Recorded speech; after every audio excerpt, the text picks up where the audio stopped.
This is exactly right. When a charming neurosurgeon rode into Frontier Town selling a persona of confidence and care, patients trusted him. He wore cowboy boots in the operating room and became sought after by patients. He promised to heal them. Instead, he left a trail of broken bodies. This is a story of greed, betrayal, and a fight for justice. Listen to Dr. Death, the Cowboy, wherever you get your podcasts, or binge the entire series right now, only with Audible. Goodbye. Sometimes the hardest part of therapy is just getting started. For real, which is why having help that's flexible, accessible, and easy to fit into your life matters. And that's exactly what Talkspace is designed for. Talkspace therapy and psychiatry is covered by most insurers, and most insured members pay a copay of $0. Part of the mission of Talkspace is to provide quality care that is accessible and affordable, whether or not you're insured. Talkspace has really made it just a kind of no-brainer to try therapy. If you're nervous about talking to someone, if you're nervous about the money, if you're nervous about leaving the house, you don't have to deal with any of that. They have covered it. And for me, like, that is best way to get into therapy. Take all the what ifs out. You know you got to do it. You know you do. As a listener of this podcast, you'll get $80 off of your first month with Talkspace when you go to Talkspace.com/MFM and enter promo code SPACE80. That's SPACE80. To match with a licensed therapist today, go to Talkspace.com/MFM and enter promo code SPACE80. Goodbye. New beginnings are exciting, especially when they come with 4 wheels. If you're shopping for your next car, start your search with Cars.com. Cars.com has the tools and expert advice to help you find exactly what you're looking for. With more than 2 million new and used vehicles nationwide, it's easy to search, compare, and find the right fit for you. Cars.com is there when you're dreaming, planning, or ready to embrace the new. Start your search with Cars.com. Where to next? Goodbye.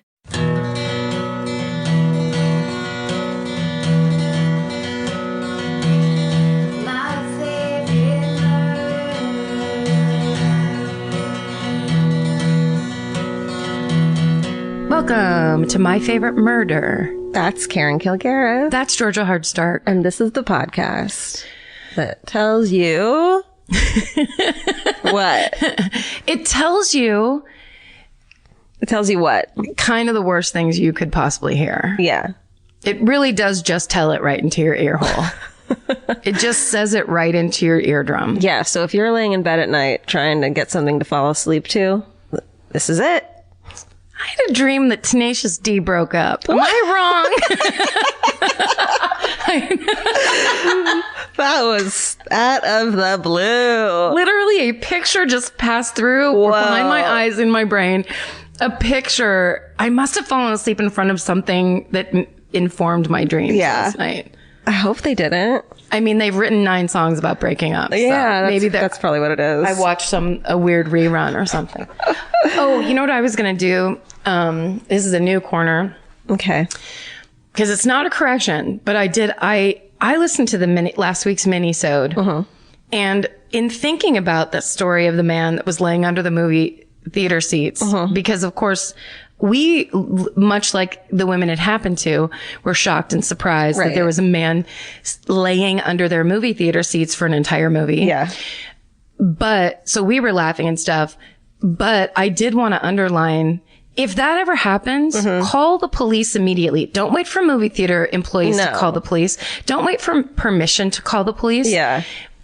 You call the police immediately, because the person that lays under movie theater seats is only going to do weirder and more fucked up stuff afterwards. Totally. So I felt bad after I heard that, because we were laughing so hard. Well, they did say in it that they talked to the manager and ultimately we called the police. Yes.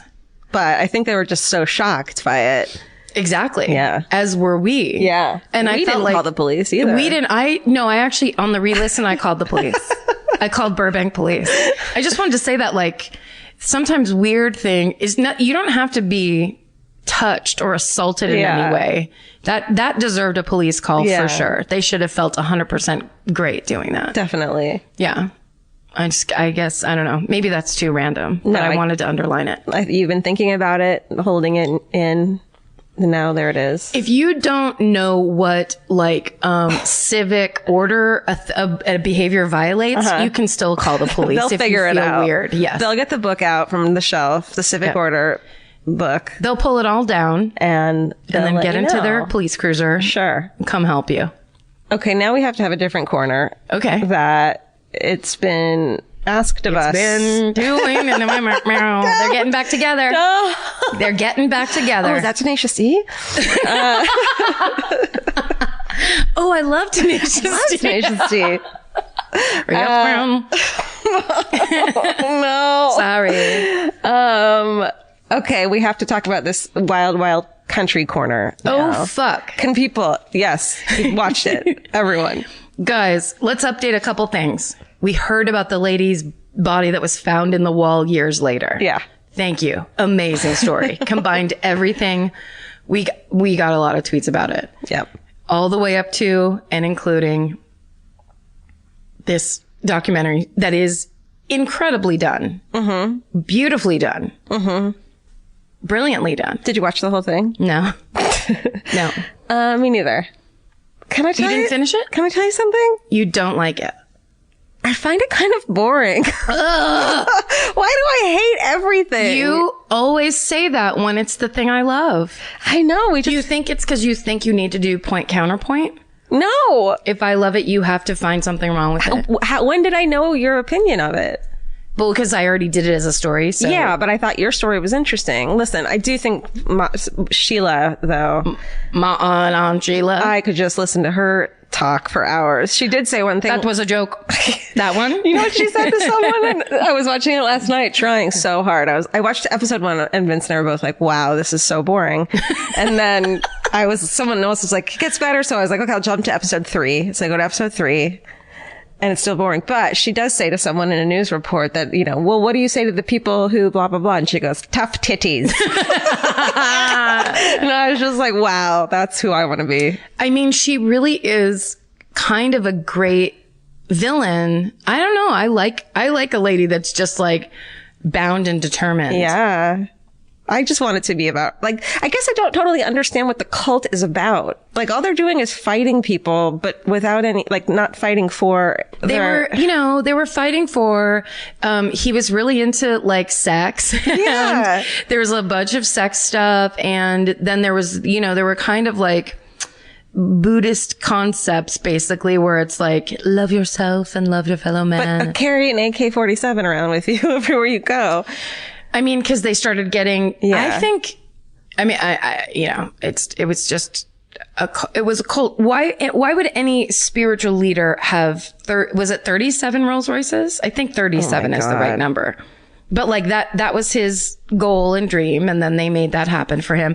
All those things, there's no logic isn't a big part. No, it's not like Heaven's Gate where they're like, here's the thing we believe in. There's this and there's this, and we're gonna get on fucking the Haley Bop and get the fuck out of town. And our human, they had rules and things. But it was it was out of that tradition that would happen all the time. Gurus would pop up. Gurus. This was the person to listen to. This guy was smarter than regular people. Right. Everybody, that's a human trait. We love to think there's one smarter person that should tell us everything, and we'll just do that, and then that'll be fine. Yeah. Because whatever we're doing isn't working. Yeah.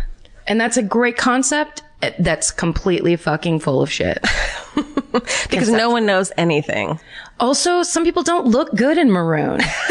Fucking take that shirt off, dude. Although there were some insanely hot 70s guys in that documentary. Yeah. There were some very good looking 70s people who had left their families to fucking, the Australian chick who was just I was bored and I did this and that. And I'm like, I bet her kid has so many fucking issues now. Yes. Your mom just got bored of you in her life in later days to fucking it was so Oregon. Yes, exactly. They were like, you know what? I need to do this for me. Yeah. Though. It's that super selfish, late 70s me generation bullshit. Yeah. Where everyone was like, I have to prioritize myself. Right. So I'm going to get divorced and leave all my children behind. It's okay. That's why helicopter parenting is what it is today. Oh, because all of us kids who were left for maroon. Fucking For the maroon fields of southeastern Oregon. now we're like, my mom did it wrong, so now I'm going to do it this way. I'm going to do it so right that I am your shadow, Caleb. And guess what? You're going to hate your parents anyways. Fucking That's right. If Brewster. they're not there, you hate them. If they're always there, you hate them. It's real hard to get that English just right on parenting. No, it doesn't work. Take it from us. We don't have kids. We did the smart thing and did neither. We parented neither way. I was always like, how could I have kids when I am merely a child? Yeah. Oh, what was the other thing? Oh, well, this is just incidental. Okay. But I feel like people like a nice dentist update, right? Always. It's because it's really the rags to riches story of me being so afraid to go to the dentist. And now I can't stop going to the dentist. Every time we talk to each other, I'm on my way to the dentist, right? I love to be like, sorry, I'm stepping into the dentist's office. But So it's like your agent, like, I have to go to my dentist's office today. my highfalutin dentist office. So again, I went to visit my dentist, but I wanted to tell people this because the reason I didn't go for so long was because I thought that I was phobic of the dentist. I would have panic attacks in the dentist chair. And recently, and was before I started going again, my friend Paige Hurwitz, whose parents were doctors, told me that lidocaine, which is the Novocaine that they shoot into your mouth, Like the numbing shit? the numbing shit that gets shot into your mouth, if you are allergic to it or have a sensitivity to it, your blood pressure drops. And the blood pressure dropping is, in me, the same feeling of starting a seizure or starting a panic Holy attack. shit. And I had it in the chair and went, oh my God, this is what she was talking about. Where I felt like I was falling backwards, even though I was already laying down. And I was like, whoa. And my hand went up really weird, but he didn't notice, thank God. But I was still wearing fucking Oakley blades. So it's not like I looked great or anything. But, basically, if you're afraid to go to the dentist or you have panic attack type feelings, it could be because you're allergic to lidocaine, and you can ask them to give you something different. Well, shit. Like heroin? You can get a heroin shot into your eye, and then you don't feel anything Shots in your eye. for like 8 hours. No, it's worth it. But I just once I learned that, I was like, oh, this could have saved me like 6 years worth of stress about the dentist. Not going to the dentist. Avoiding it. Or when I used to go, I would be so freaked out. I was like, couldn't stop. Would hold my breath the whole time. Yeah. It was really weird. Freaked me out. Fuck that. That's you know what that is? That's like a PSA. Yeah. Yeah. The more you know about your teeth. Glingle, glingle, gling. Gling, gling, gling. The more you know. Oh, well, should we talk real quick about our announcement? Our big surprise. Our big surprise. We've been sitting on this one. Guys, we have lots of surprises. We have lots of them that we just can't talk about yet. Yes. But we have 4 that are going to blow doors once we can talk about them. Really exciting stuff coming up in the future. Everybody. But in the meantime, the one we can tell you is that we finally have put together, a fan club of sorts that we're calling the Fan Cult. Because It's a fan club. Yeah. So that's going to happen soon. And we'll tell you more about it in the next couple of weeks, but it's going to have it's actually happening in 10 days. Yeah. It's happening very soon. It's going to be very exciting. We'll tell you more next episode, but it's going to be exclusive merch that you can't get and first access to buy tickets to the live shows and then a message board and cool shit like that. Pictures, video type stuff. We're just exclusive shit. We're actually getting our act together.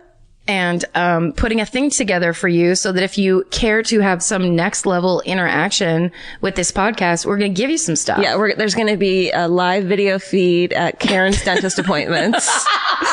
We're going to get her hot dentist to put a camera, or maybe you should have the camera on your head and it's just filming the hot dentist. So you can see when he goes, can you turn your head more to the right?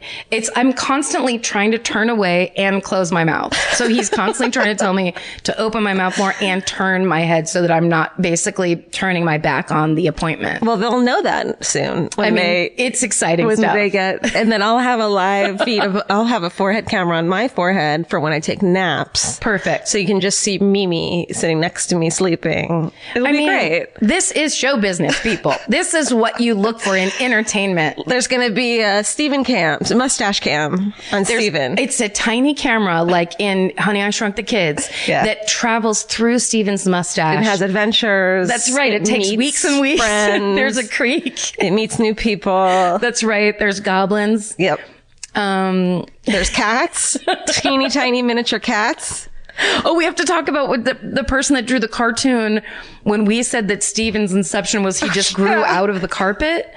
Oh my God. You don't have that person's name nearby, do you? I think I might. No, I think it's on our MFM. You sent it to us. Instagram.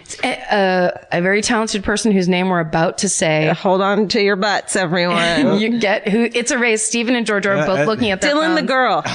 Fuck you, Steven. Dylan the girl. Dylan the girl made an Inception cartoon of us of Steven Inception of us freaking the fuck out while Steven grows out from the carpet. It's pretty hilarious. It was real good. Thank you. Thanks, Dylan the girl. Also someone, and I'm sorry because I'm looking at my phone and I won't race. I won't race the way these two do. Someone did you see that Photoshop where they put the, Kate and Leo from Titanic into a sinkhole? No. It's real good. That's recent. There's been lots of fun interaction, on Twitter lately. Yeah. Well, Instagram too. Yes. Instagram's also a great social media platform. Don't forget mine. What's going on over on Instagram? I think we got verified, which means just as that little blue check thing. Oh, that's good. Yeah. And that means that you can get cash anywhere in the city? Yeah. No, it just means that you're better than your kids you went to high school with. Oh, good. Yeah. And do you email them and let them know that? Oh, it lets them, Instagram lets them know on their own.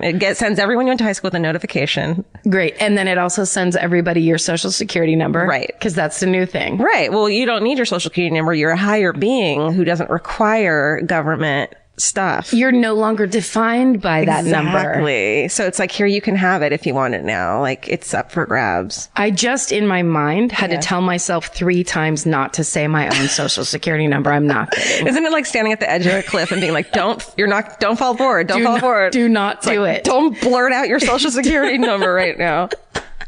Like we're going live across the nation. Right? The live show. That would be actually, do you think we could do that one day, Steven? What? Go live.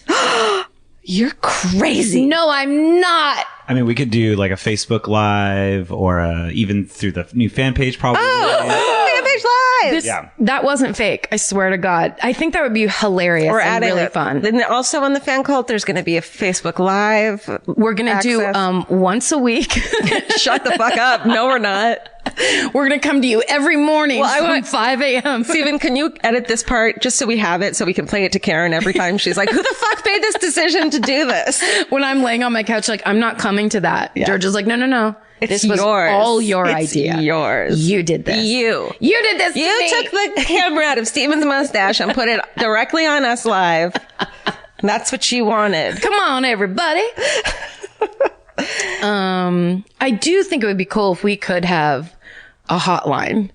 A hotline? Jesus, you're just adding so much. Just pick up a phone every once in a while and just maybe there's somebody there. Like, let's go to. I feel like we could do we could do a live hometown read episode or to put up on the fan page. You mean like I grab this microphone and run downstairs to find somebody on the street? No. I man on the street it? No, we just read from a page live. Where? On the in the camera.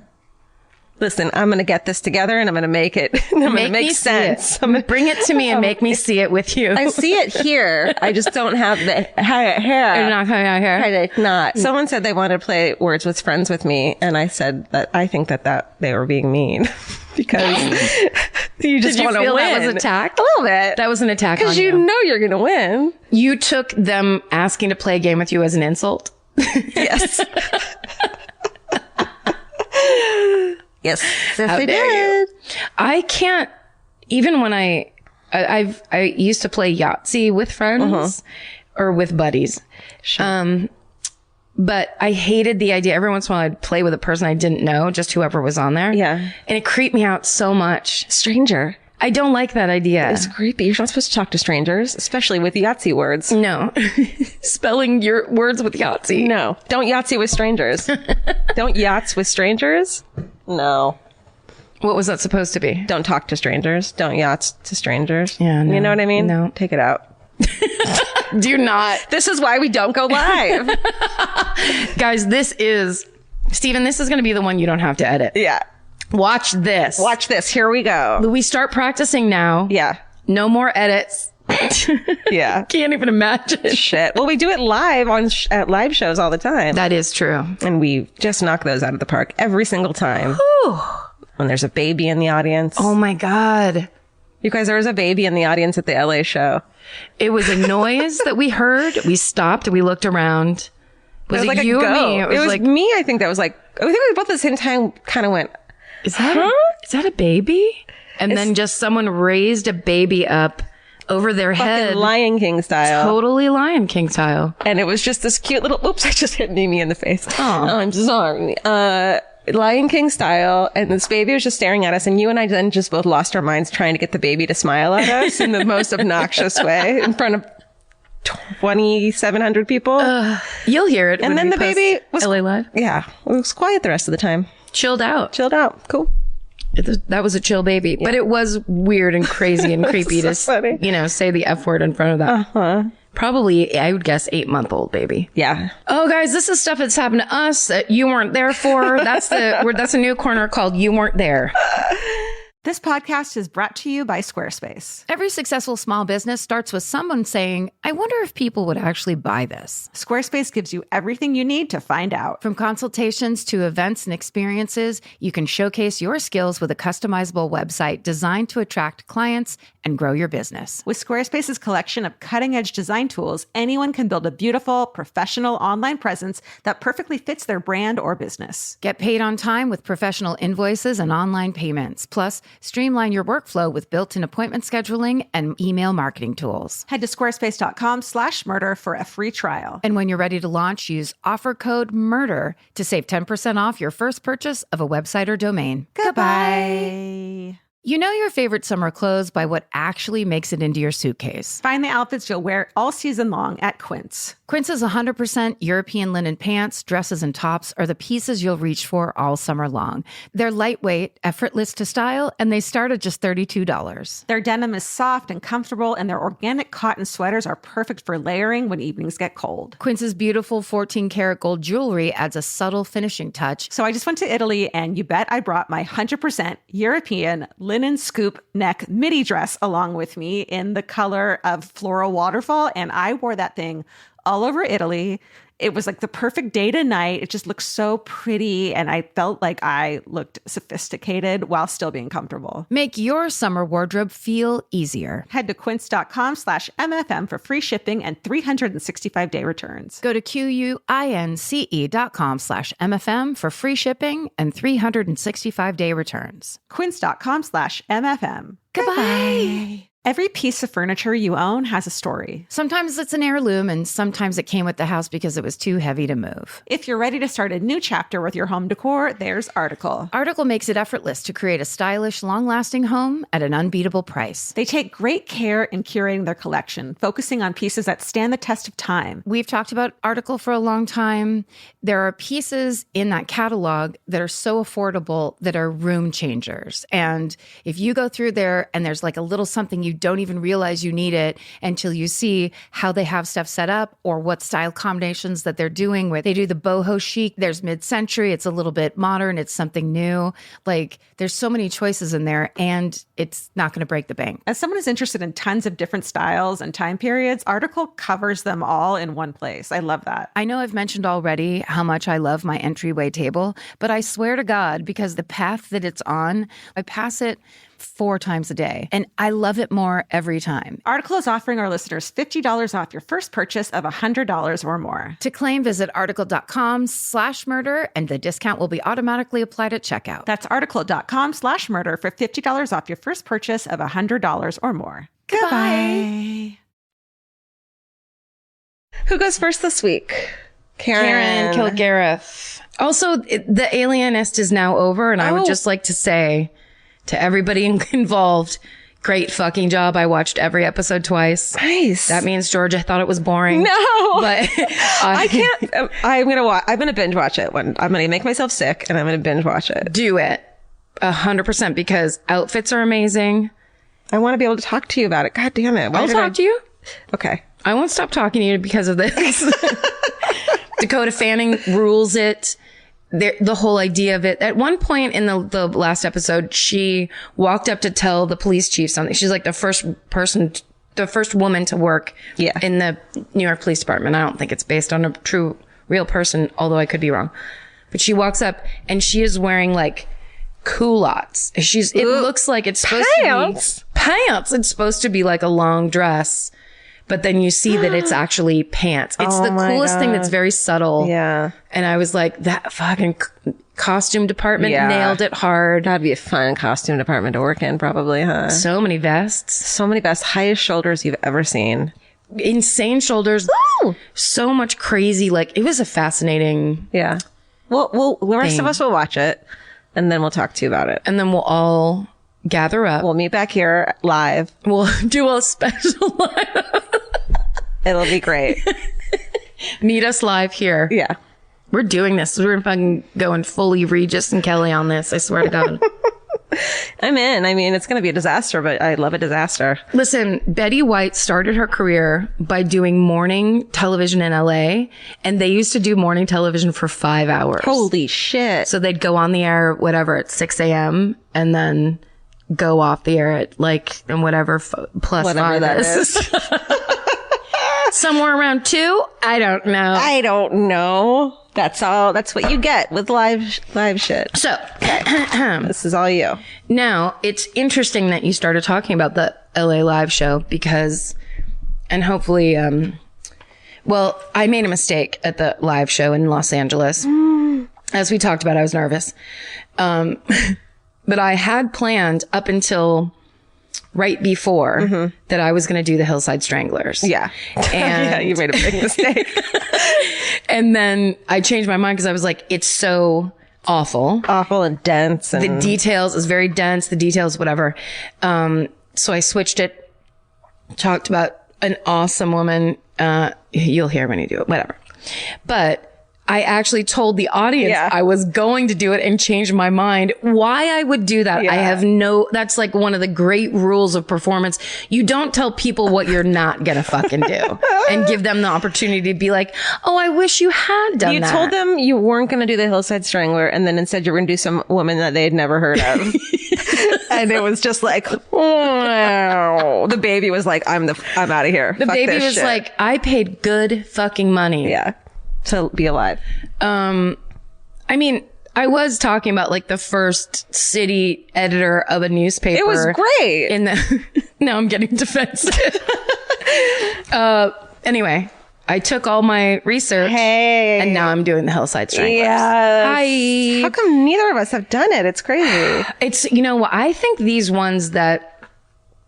is one of those ones.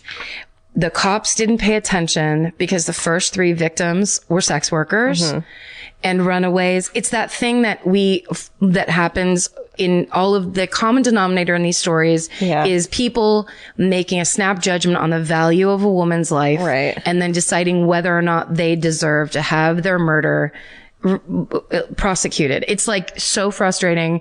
It feels so layered and shitty. Yeah. And here we go. and that's what you tuned in for. Hi, everybody.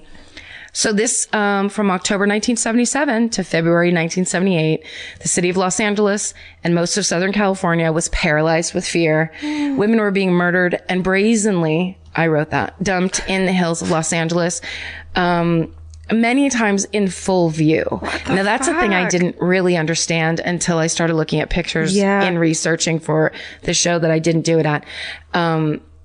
Truly, like, it was this display, and it was so fucking creepy and crazy. And oftentimes especially in the later ones, they would be dumped in the middle of like a neighborhood. So like one of the victims, the guy walked outside of his house and sees a dead teenage girl naked and splayed out, and he went and threw a tarp over her. Yeah. Because he's like, the kids are going to be leaving for school and come and see this. So you destroy evidence, but it's for the good of. Well, I mean, just because it's like, what the fuck is going on? And like, it's so extreme. And so, and this was in the late 70s, and we've talked about those other murders, like the freeway killers. Remember when there was, it was either 2 or 3 I think. freeway killers at the same time. Yeah. Like just, there's so much. Yeah. Yes. Yeah. And so then this started happening. Jeez. So, their bodies were found. I don't know why I wrote this like synopsis paragraph. I probably spent a really long time on it too. So basically, when we're talking about the Hillside Stranglers, at first, the media was calling them the Hillside Strangler because they assumed it was one murderer. Right. But secretly, the cops knew it was 2 because they were seeing where these bodies were placed, and they knew that one man couldn't be lifting, or carrying, or placing these bodies where they ended up. But they didn't release that to the media because they knew that would help them later on. Right. But when they did find out who it was a couple of cousins named Angelo Buono and Kenneth Bianchi, 2 of the worst people that have ever existed. Absolutely. Just simply that. Trash people. And I remember a while ago starting to read the true crime book about the Hillside Stranglers, and the details with which they described what happened to these girls and women in Angelo Buono's house / upholstery fucking shop are so upsetting and insane and extreme. I stopped reading the book. They're sadists. Yes. It's torture. They tortured all of them, and Angelo Buono especially, he's like the son of fucking Satan and Ann Coulter. I couldn't think of a bad woman. Bad enough. That works. I think it works. He was, so he's born in October 5th, 1934. He was obsessed with sex from a young age, and there was problems from the beginning. He obviously had a lifelong hatred of women.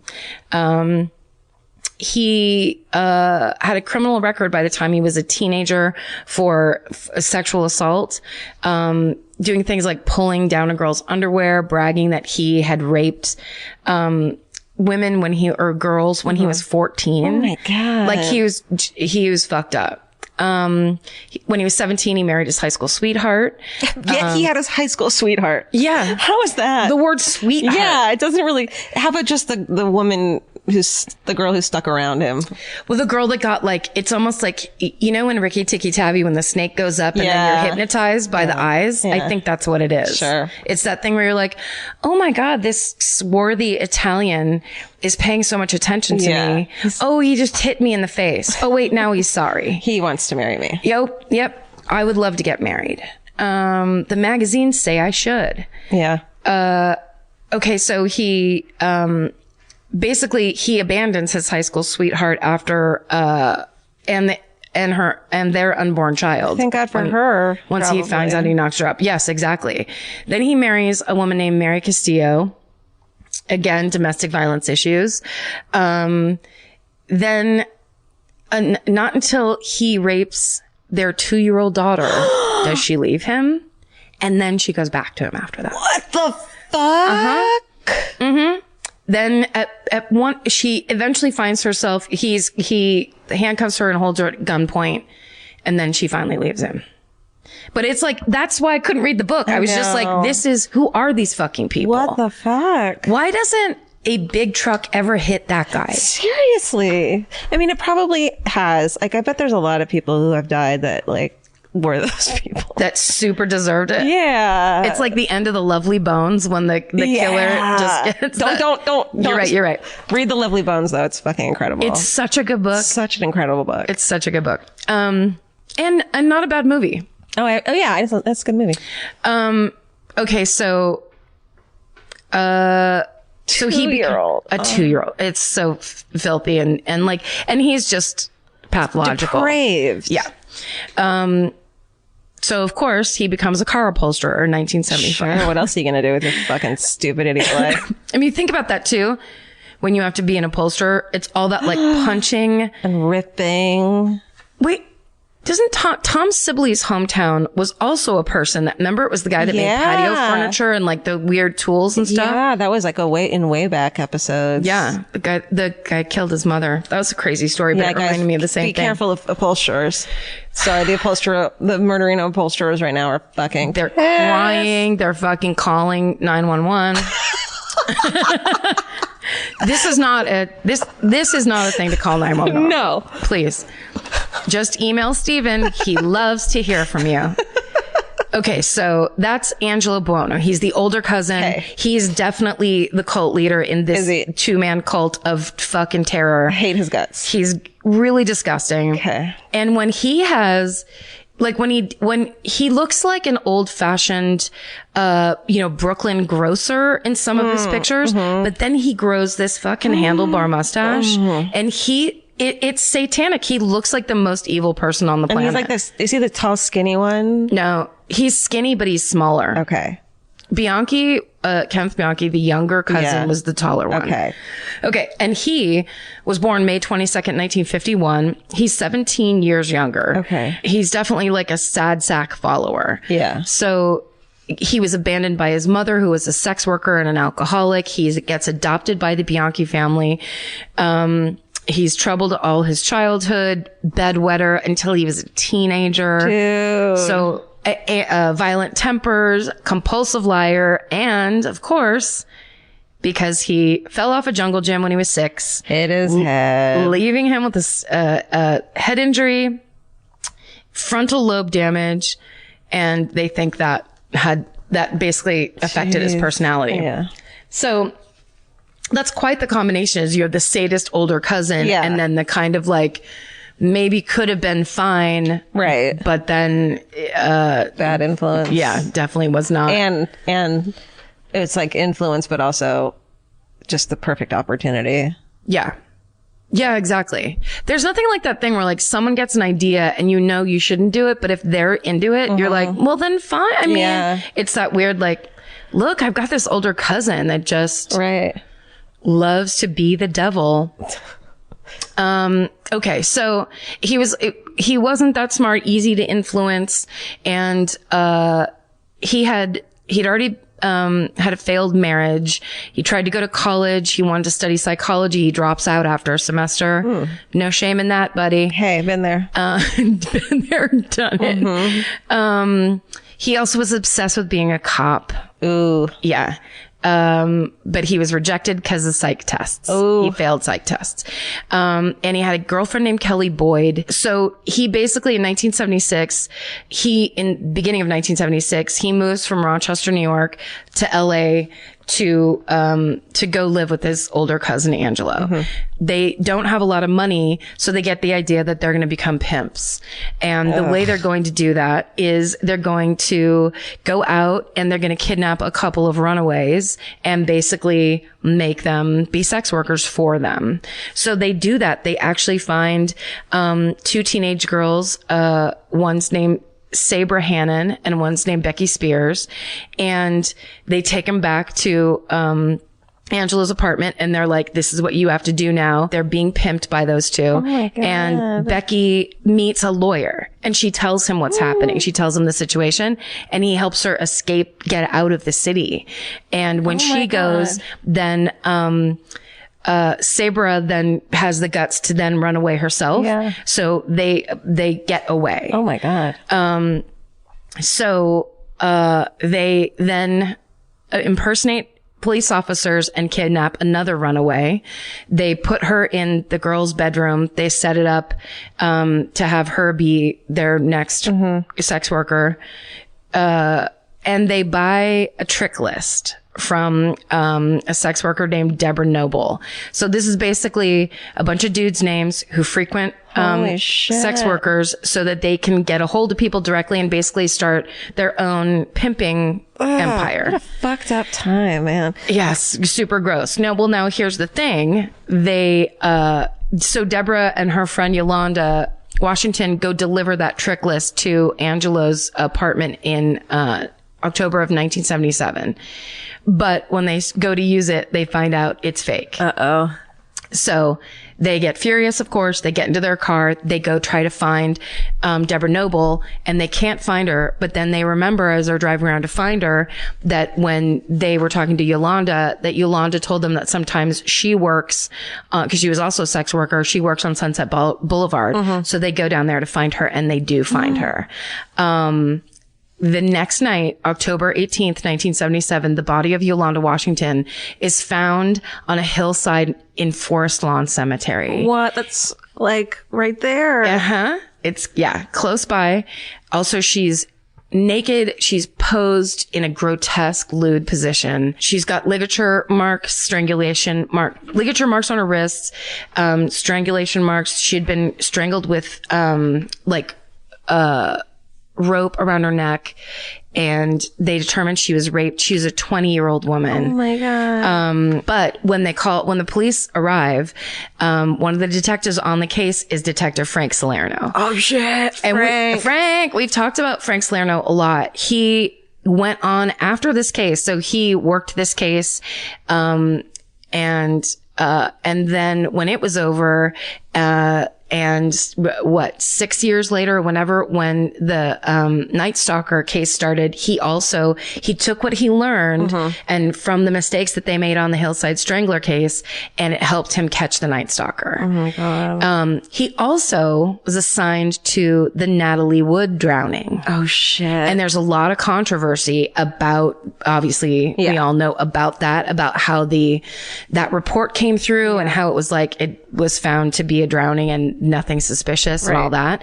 It's really interesting. He's it's the timing of him being a detective on LAPD is so crazy. Yeah. Because he in the center of everything. So 2 weeks later, November 1st, 1977, around 6 a.m, a homeowner in La Crescenta, this is the one I was talking about.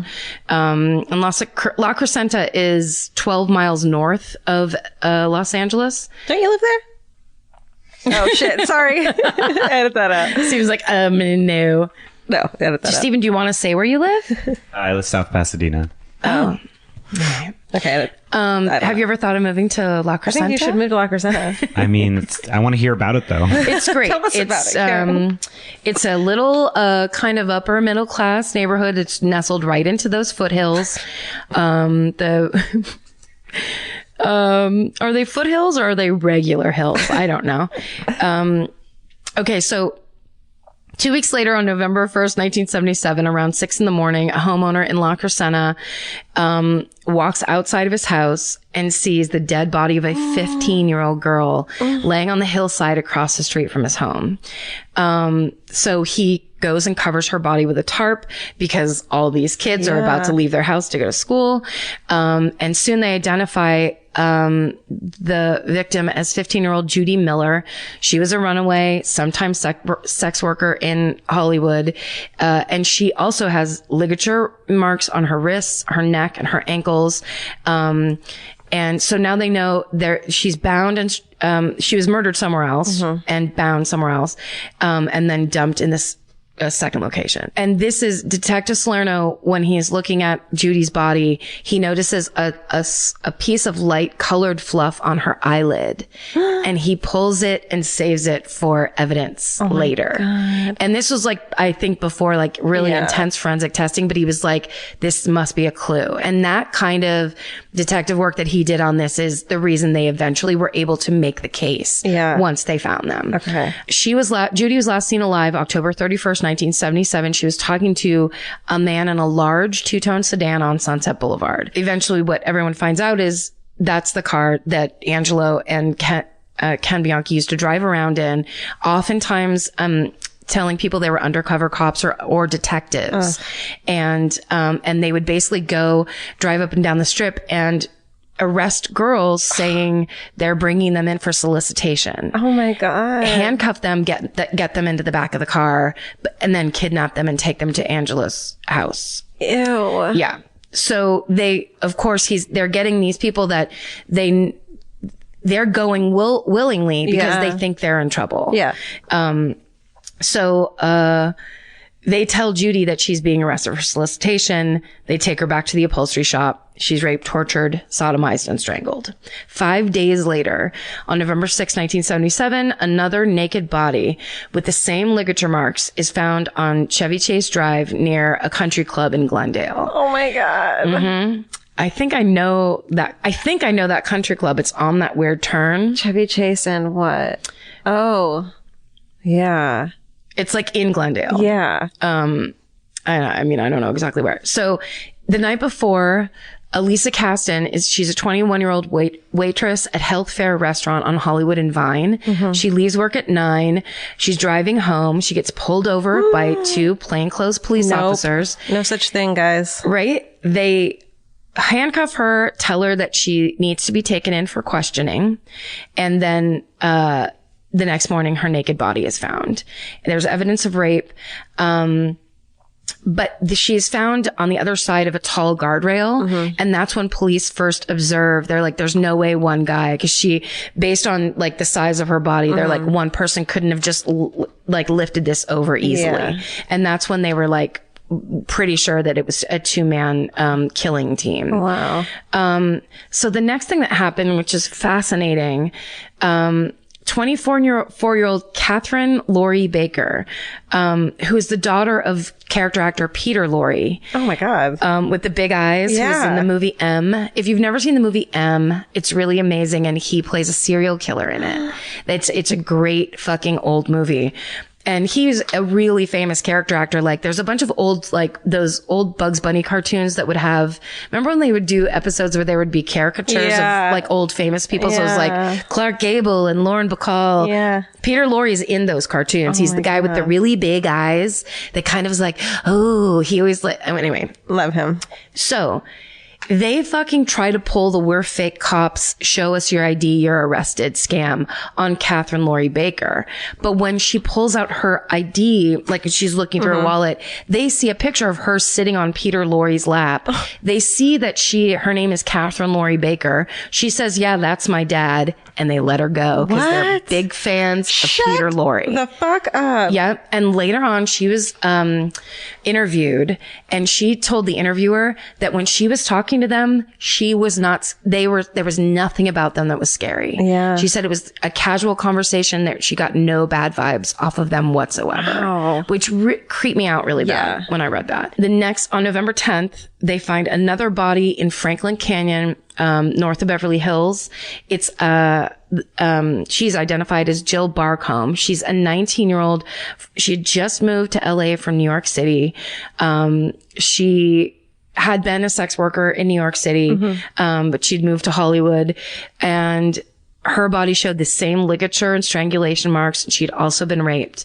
And this is when police are sure that they have a serial killer. Yeah. So that was November 10th. 8 days later, on November 18th, the body of a high school student is found on Pico Boulevard. It's eventually identified as 17-year-old Kathleen Robinson, who went to high school. She lived with her mom in Hollywood, and she had last been seen the day before at the beach. Then this one's so fucked. I mean, they're all terrible, but on November 20th, 1977, a 9-year-old boy finds the bodies of 2 girls in a trash heap on a hillside near Dodger Stadium. Oh my God. It's so horrible. 12-year-old Dolly Cepeda and 14-year-old Sonia Johnson, a week before, they had last been seen a week before getting off a bus on York Boulevard at Avenue 46, which I think is right in Eagle Rock. Yeah. And, they they had walked up to a two-tone sedan that had two men sitting inside of it. And the bodies, when they were found, had been a week later, so they had decomposed, but police could still tell that they had been strangled and raped. On the same day that those bodies were found, hikers, on a hillside between Glendale and Eagle Rock, find a naked body of a dead woman who's identified as 20-year-old Christina Weckler. She's a quiet honor student at the Art Center College of Design. She also has ligature marks on her wrists, neck, and ankles. But unlike the other victim, the police noticed she has 2 puncture marks in her arm that they later find out she had been injected with Windex while she was being tortured by them at some point. What the fuck? And they would also come to learn that Christina was Kenneth Bianchi's neighbor. Oh, no. Okay, so then 3 days after Christina's body is found, a body is discovered near the Los Feliz off-ramp of the 101. So there's pictures of... The 5. The 5. Sorry, the 5. What the fuck? That's I've seen that picture. It's like it's right there. I mean, if you were driving by, you would have seen it driving by. Yeah. It's so crazy and awful. And I mean, Jesus. I drive on that freeway. I never am not on that freeway. I know. I spend all my time on that freeway. Oh my God. So the severity of the decomposition of that body prevented authorities from being able to tell if she had been raped or tortured. So they put her out and she was in decomp already? Because someone would have seen it earlier. No, she had been missing. So but they found the body there. Okay. So the picture, from what I remember, the picture I saw, there's like a bunch of ivy and shrubs. Yeah. So I think she was underneath that, but just enough. Yeah. So that just people didn't see it. Yeah. Sadly, you can look up all these crime scene photos. They're very upsetting. Yeah. And there's a ton of them because they're like the police crime scene photos are on the internet. Yeah. And it's also strange because they all look the same. Yeah. It's like a bunch of men in suits standing around and a little naked body kind of in the distance. It's just insane. So it turned out that this was the body of 28-year-old, Evelyn Jane King. She'd been missing since November 9th. So she had been gone for like 2 weeks. So this is when they start the task force for the Hillside Stranglers, singular. Okay. So it's 30 LAPD officers, the sheriff's department, and the Glendale Police Department all coming together to catch this killer. But still the police don't reveal that they know it's 2 men. Yeah. They let everybody call it the Hillside Stranglers. But shouldn't they tell people that so that, women can be a little more, aware? I bet today maybe they would have, but I bet you they were trying to like be prepared for when they're caught and nobody could get, they couldn't get out of it. Pick something else. I mean, yeah, maybe because, it's just the thing, the thing to me that's so disturbing is that thing of impersonating a policeman, having 2 of them, which is that's actually much more believable. Totally. For people impersonating a policeman. Totally. It kind of it shouldn't, but it puts you a little more at ease that there's 2 people there. Yes. Even if they're like for whatever reason, not even just for fake cops, just.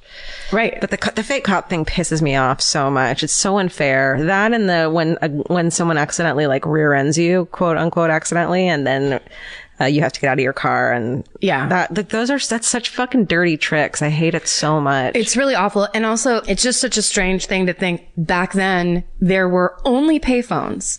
So like if you had a fucking emergency, if somebody rear-ended you, it was raining, it's the middle of the night, you're in your car, and then some dude walks up and like knock, knock, knock, get out of the car. You couldn't even go, hold on a second, let me just make sure the cops come here first. There was nothing you could do. That scene in Zodiac when he puts her fucking tire back on or whatever, and then she starts driving and the tire comes off. I've watched Zodiac probably 10 times. Yeah. I skip that scene because it's the so scariest. upsetting. It's the best scene in the movie. Whoever it is does such a great realistic job of like, what'd you fucking do? She had her baby with her. Yeah. Okay. So less than a week later. So also you have to think about this too. These things are just keep happening. I know, it's so quick. It's so quick. It's so intense. These guys are like, you know, they're berserking. Yeah. It's that, I think they say it that on last podcast on the left. It's like they're gone into berserker mode. Totally. And I have listened to this one on last podcast on the left. It's been a really long time since I've heard it. So I'm not copying you guys. Marcus. Less than a week later, November 29th, 1977, another body of an 18-year-old girl is found. Her name's Lauren Wagner. She was a business student. She lived with her parents in the hills in Mount Washington. She had ligature marks on her neck, ankles, and wrists. She also had burn marks on her hand.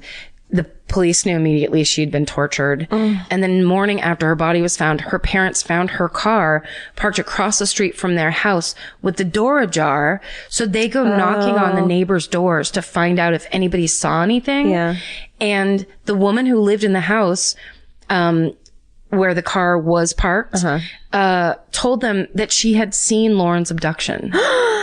So she says that she saw two men. One was tall and young. The other was older and short with bushy hair. And she had heard Lauren cry out, "You won't get away with this." And she didn't call the police? I guess not. Yeah. Heartbreaking. That's the other thing too, where then easy to say in retrospect. Yeah, I know. But you'd always want to be like, even if you're not sure, call the police. Yeah. But what could you not be sure about? Well, because it could be teenagers. Like, this is the 70s. I know. There's, like, it could be teenagers smoking pot and fighting and joking. It could be a girl fighting with her boyfriend. I know. It's just people were, I think, much more disconnected and, like, unsure. Nobody was thinking, although it is pretty far into this fucking series, that you don't just go, hey, since this citywide fucking panic is happening. Okay. But sorry, I'm sure that lady is racked with, that's a life wrecker by itself. Yeah. Okay. So I don't mean to witness shame her. No, please, God. So then December 14th, 1977. So, like 2 weeks later, basically, the body of 17-year-old Kimberly Martin is found in a deserted parking lot near City Hall downtown. The body's naked, shows signs of torture.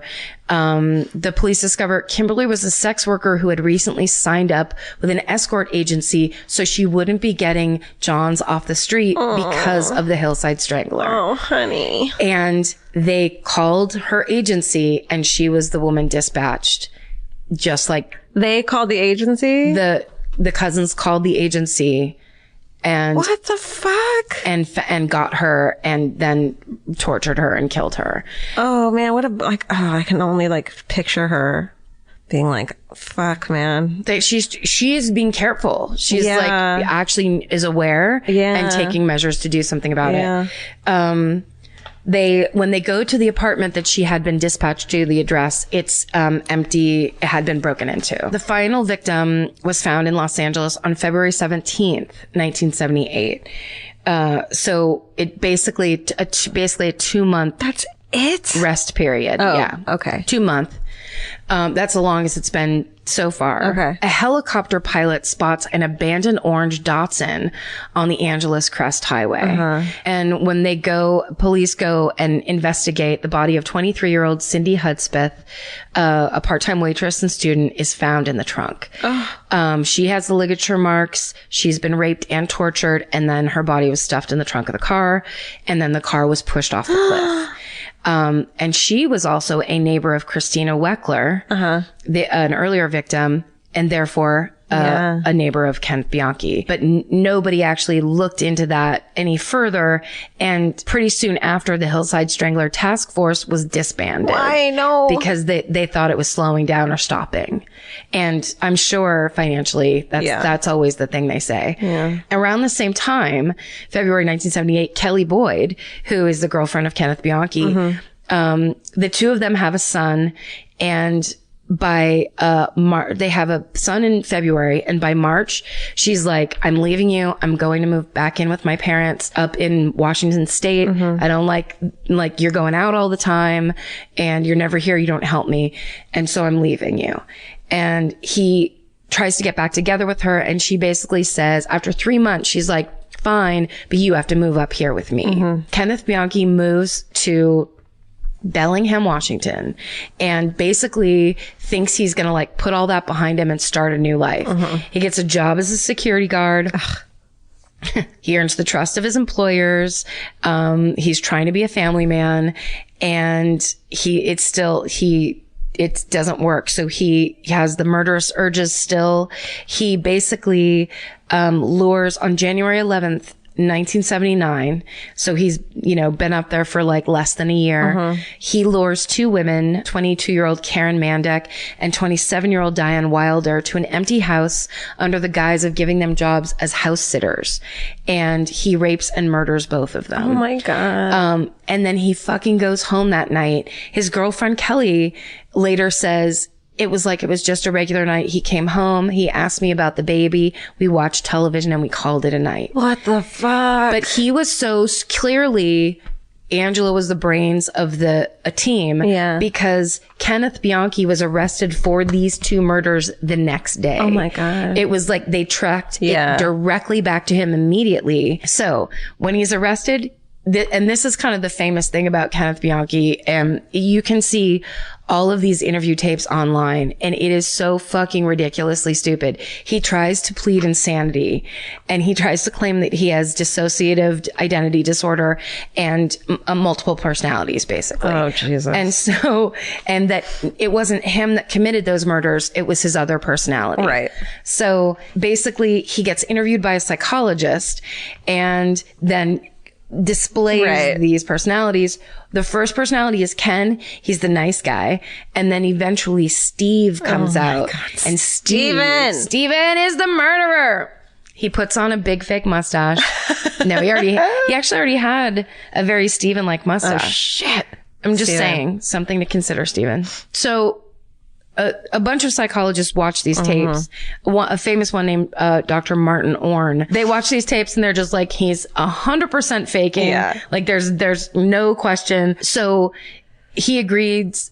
He admits he's faking. He agrees to plead guilty and testify against Angelo in exchange for a more lenient sentence. They do not give him a more lenient sentence. Yeah. So they're like, you're going to do all that and then you'll get what you get. And then you can go fuck yourself. Yeah. This is his confession. They bring him back to LA, and thus begins a trial that lasts 5 years. Holy shit. One of the longest in history. Wow. Hate to be on that jury, right? I mean, so 450 witnesses, 2 years worth of testimony alone. Oh my God. Angelo Buono's trial ended in 1983. The presiding judge, Ronald M. George, said this to him: I would not have the slightest reluctance to impose the death penalty in this case, were it within my power to do so. Ironically, although these two defendants utilized almost every form of legalized execution against their victims, the defendants have escaped any form of capital punishment.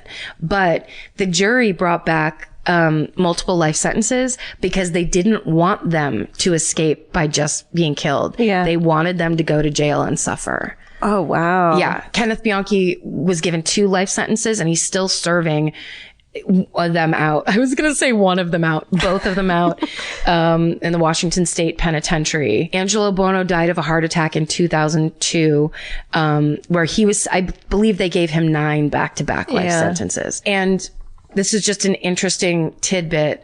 While Kenneth Bianchi was in jail in 1980, he started a relationship with a woman named Veronica Compton. She was later convicted and imprisoned for attempting to strangle a woman she had lured to a hotel in an effort to convince authorities that the Hillside Strangler was still on the loose.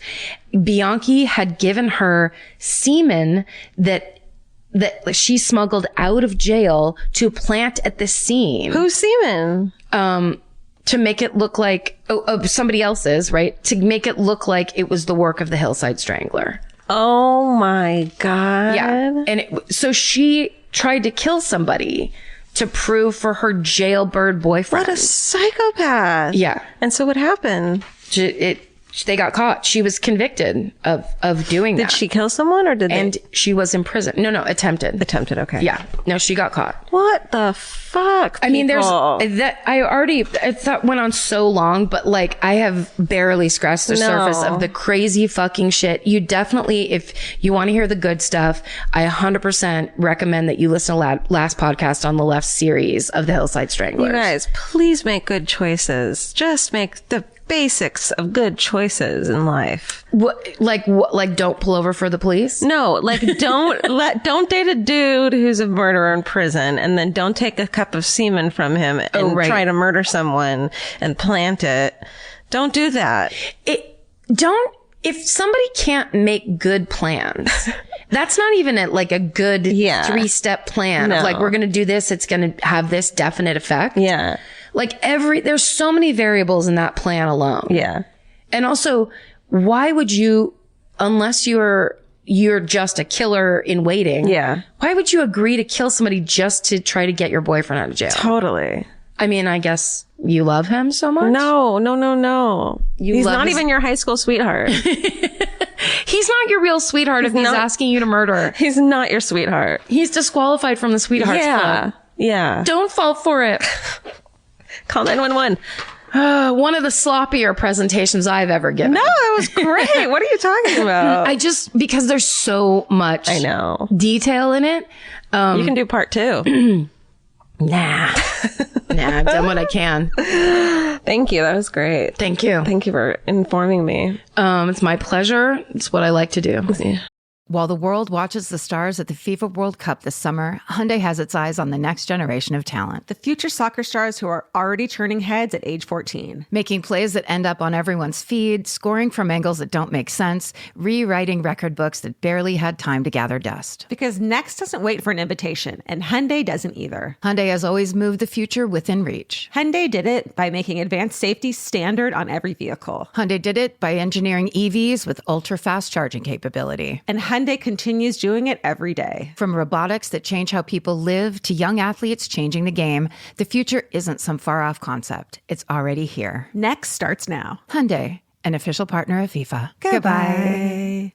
Support for today's episode comes from Square. Nobody starts a business because they love payroll. Or invoices. Or business. And that's why they're Square. Square brings your payments, inventory, scheduling, staff, online orders, and reporting together in one connected system. You can take payments in person, online, or on the go, and track sales and inventory in real time. Instead of juggling a bunch of different apps, Square keeps everything connected behind the scenes, so you're spending less time fixing problems. Whether you're just getting started or growing your business, Square is designed to grow with you without complicated setup, contracts, or hidden fees. If you're starting a business or running one that deserves better tools, Square helps you sell, manage, and grow without slowing down. Right now, you can get up to $200 off Square hardware at square.com/go/MFM. That's SQUARE.com/GO/MFM. Run your business smarter with Square. Get started today. Goodbye. There are some questions humanity may never be able to answer, like, what's the meaning of life? Or even worse, what do I make for dinner? Luckily, Hungry Root has one of those covered. Hungry Root is like having your own personal shopper and nutritionist all wrapped in one. They'll take care of the weekly grocery shopping and recommend groceries and meals tailored to you. Imagine a world where shopping, planning, and cooking food is simple and stress-free. That's a reality with Hungry Root. Once you tell them about your goals and preferences, they fill your cart with personalized recommendations. And those recommendations get smarter as Hungry Root learns more about what you did or didn't like. Most of Hungry Root's recipes can be made in just 15 minutes or less. I complain about dinner and cooking and that kind of stuff constantly, and Hungry Root provides exactly the thing I'm complaining about's solution. Like, they make a zesty chicken avocado sweet potato bowl that is exactly what I want at the end of the day, but would never, ever take the time to make. And with Hungry Root, it's just right there. It's waiting for you. For a limited time, get 40% off your first order, plus get a free item in every box for life. Go to hungryroot.com/MFM and use code MFM. That's hungryroot.com/MFM, code MFM, to get 40% off your first box and a free item of your choice for life. Goodbye. This is a sadly typical story that has some crazy twists in it. Okay. That I had never heard about until I read one of our hometown murders on my own. Yeah. And then I was like, well, that's fucking weird. So this is the story of the murder of Dana Bradley. Okay. So St. John's is the capital and largest city in Newfoundland, Canada. And it has the lowest homicide rate in Canada. Wow. Yeah. First of all, I was laughing because I was like, what if you just pronounced that wrong? Newfoundland? I thought Newfoundland. What if I did too? It's Newfoundland. I think it is. No. I was laughing because it's hard to mispronounce that. But my friend, so I have two friends, sorry. My friend Paul Greenberg and his wife Jackie are from Canada. And Jackie used to make these jokes. She's hilarious. And, she used to do impressions of, they call them Newfies. And it's people from Newfoundland. And she'd always go, oh no, I burned my face in a chip fire. And apparently that's a real thing that happens, and not just in Newfoundland, but I think around Canada. A chip fire? You make chips, you make French fries at your house after you've been drinking all night in the bar. So really drunk people go home, deep fry French fries, pass out, and light their house on fire. Oh my God. Very common thing, Newfies. apparently, to Newfoundland specifically, but let's not pin that on them entirely. But that's how I'm familiar with Newfoundland. Let us know, Newfoundland. I have no point of reference, and that is now my point of reference, and I love it. It's all I have, so now it's all you have. I'm going with it. Sweet. Okay. Until we hear from everybody from Newfoundland. Exactly. Let us know. Let us know, and you will. Okay. So here we are in St. John's. It's December 14th, 1981. 14-year-old Dana Bradley. She's like a typical grade nine Grade 9 student. She's pretty good friendly, full of life. She loves the art. She's just a normal girl. She leaves her friend's home. She'd been hanging out there after school, and she was headed home for her mom's birthday party. I know.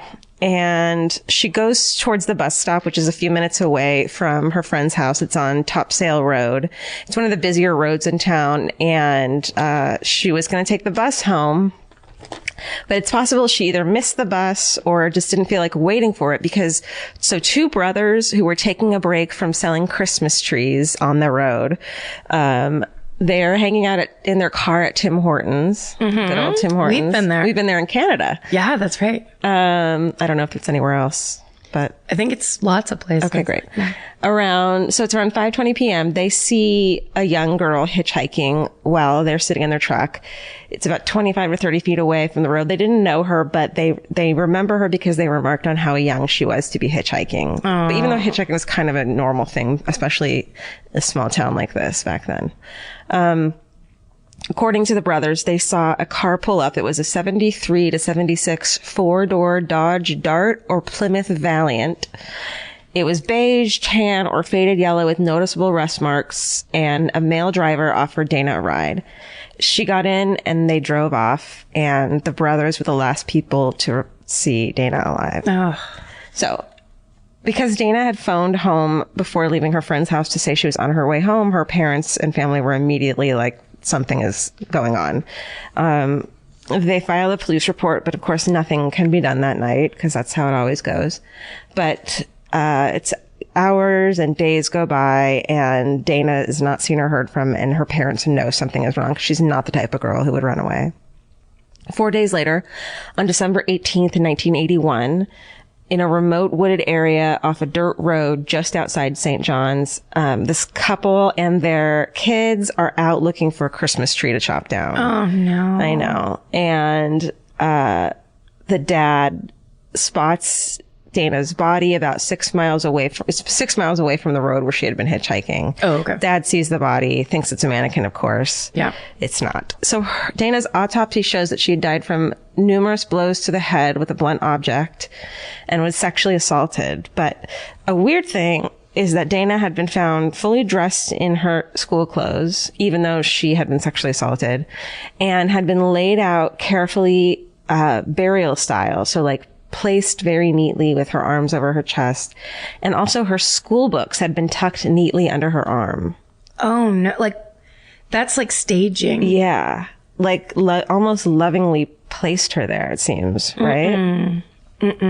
So because of the way she was laid out, police thought maybe that the killer was remorseful, that was, you know, him trying to kind of make it better. Yeah. So they made an appeal to him through the media. The murder didn't come forward, but the brothers who had seen her get in the car did. And they also told detectives about how the driver had to reach over to the passenger side door to open the door from the inside, like almost like something was wrong with the outer door handle. So that was another point of that car that they had. And they were also able to give police a good description, and they got a police sketch. 2 other witnesses came forward saying that they saw the car and a man emerge from the woods. So they saw the car by the side of the road and a man emerged from the woods the night Dana disappeared between midnight and 1 a.m. where she was later found. And they said the passenger side door of the car was open and that the dome light was illuminated in the car. And they reported that the man had no jacket despite being in the middle of December and freezing. So the search for Dana's killer became the biggest murder investigation in Newfoundland history, as well as one of the biggest in Canadian history at the time. In the first week, 800 cars were examined that matched the description of the car that had picked up Dana. And there were 250 prime suspects at one point, but nothing seemed to pan out. So finally, though, 5 years later, in 1986, detectives received an anonymous note saying that the murderer was an ex-con with a violent past named David Somerton, and he really strongly resembled the sketch. Ooh. So they bring him in, and he confesses to Dana's murder. Shit. He told them where his car that he used to abduct her was and where the murder weapon was. And he also described how he killed her, and it was consistent with the facts. So police searched for the murder weapon. It was near where Dana's body had been found. He said he had buried it. And police had thoroughly searched the area before, but they went back and this time they removed trees and they like dug up earth and stuff trying to find it. But they never found anything. They also went to the local dump where he said he had left the car, but it wasn't there either. In all, nearly $1 million were spent digging up and searching those 2 sites, but nothing surfaced. Wow. Then this dude, Somerton, recants and says he only confessed after having been interrogated for 18 hours. Oh, shit. And that at the time of his confession, he was on heavy medication. And so then he denied any involvement with Dana's murder, and the police didn't have the evidence to hold him any longer, but he was charged with public mischief and sentenced to 2 years in jail for misleading the RCMP. Oh, shit. Good old mounted police. So before you feel bad for him about that, though, years later, he was convicted of sexually assaulting a minor in 2 separate incidents. So this guy's a creep, too. Just coincidentally, not the killer, but still a really bad guy. Maybe, yeah. Fuck. Yeah.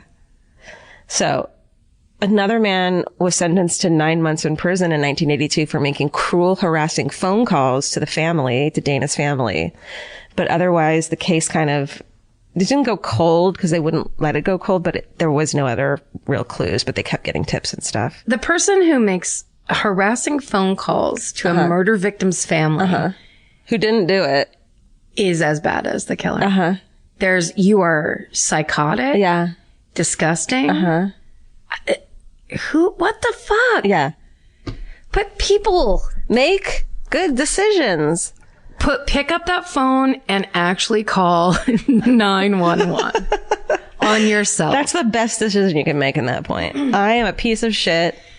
What kind of terrible shit has had to happen to you for you to be the harasser of murder victims' family? It's just beyond. Totally.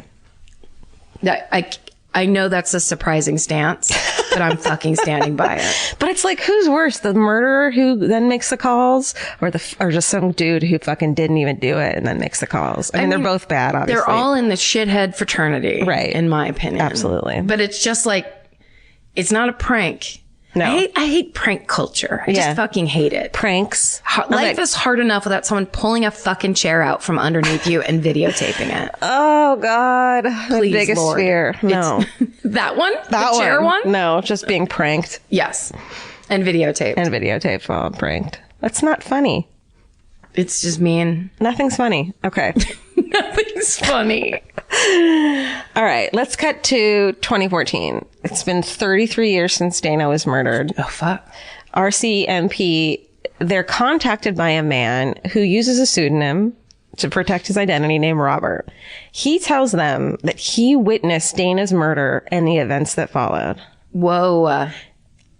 At the time, 33 years before, he was 6 years old. Uh-oh. He tells them that 2 years before that moment, after a lifetime of alcoholism, he quit drinking. Once he quit drinking and his mind started to heal, he said, memories resurfaced. Oh, no. He first had memories of being sexually abused by this dude who was a close and trusted friend of his family. And then the memory of that man murdering Dana resurfaced. Oh, my God. So Robert's story is that the man, so his name is the man, we don't. Yeah. The He's man. anonymous. Yeah. Was driving his father's car that day. His dad had As a 6-year-old? No, the molesting The bad man. man. Sorry. Let's call him the bad man. Great. Okay. Robert says that the bad man was driving his father's car that day. It was a 1972 Dodge Dart. And that Robert was in the back seat of the car. They were leaving McDonald's on Topsail Road, which is where Dana got a ride from. Right. When the man noticed Dana hitchhiking. Robert confirmed that his father's car had trouble with the passenger side door and that it had to be opened from the inside. And from the back seat, Robert had told him how to open it. Holy shit. And Dana got in. Okay. This is true corroborating story facts, right? Here we go. Okay. Sorry. This is going to get solved, isn't it? Please. So here we go. Before you call 911. Okay. Nothing seemed unusual as they made their way to her house. But when she pointed out which house was hers, then the bad man kept going. And that's when panic set in. And Robert said it set in him, and he could tell it set in Dana as well. Dana tried to jump out of the car at one point, but the bad man grabbed her and sped up and kept telling her he was going to turn around. He's like, I'm going to turn around. Don't worry about it. But eventually he pulls off the road, and Robert remembers that the bad man kept telling Dana that he just wanted a kiss. Ugh. And she was crying and fighting him, and then she either scratched or pinched him or did something to hurt him because Robert remembers him kind of jumping back, and at that moment, Dana bolts out of the car. And then Robert remembers, and how insanely quickly it was, that the bad man ran after her. Oh. So Robert says he got out of the car at this point too. The 6-year-old's like, what's going on? And by this time, the bad man had caught Dana, and they fought to the ground as the 6-year-old's watching. Robert said he stood near the car and watched as the murder and sexual assault took place. He said as a 6-year-old, he wasn't able to understand what was happening. He said the murder weapon was the tire iron from the car. And that then when it was over, the man put Dana's body in the trunk and drove towards where they were going to leave Dana's body along the way disposed of the tire iron. The bad man, do I have to keep calling him that? I mean, I can follow it now. Okay. The man dumped Dana over an embankment, and then he retrieved her body, realizing it was a bad place to leave her. And brought it to where it was ultimately found. So, then Robert says, quote, and he was trying to get me to leave because he said her mom and dad would be looking for her. And he told me that she was going to go to school the next morning, trying to get him to come away. And Robert was like crying and didn't want to leave her in the forest. He was scared. Oh my God, this is horrible. I know. And then Robert says, so the man says that we have to leave her here. Her parents are going to come so she can go to school the next day. And then Robert says, well, then she needs her books. Oh no. So the man goes up to the car, gets her books, and puts them under her arm because the 6-year-old is like, well, we need to give her books back. This is the fucking saddest thing of all time. I know. Okay. Later that night, Robert then says the man woke him up and made him come back out with him to the side of the body to look for his jacket that he had left behind. And he says that he thinks the reason he made him come with him is in case he got pulled over or whatever. It'd be like, well, my kid's here with me. Yeah. So they pull over to the side of the road. He stays in the car. And the man goes into the woods to look for his jacket. And Robert says a car drives by. And remember, a car had seen them on the side of the road? Yep. This couple, so they had said that the dome light was on, the passenger side door was open, and Robert says that he remembers a car coming by late at night and says he was scared, so he pushed the seat forward and got out of the car and left the door open. So explain that. And then every detail he is matching and explaining perfectly.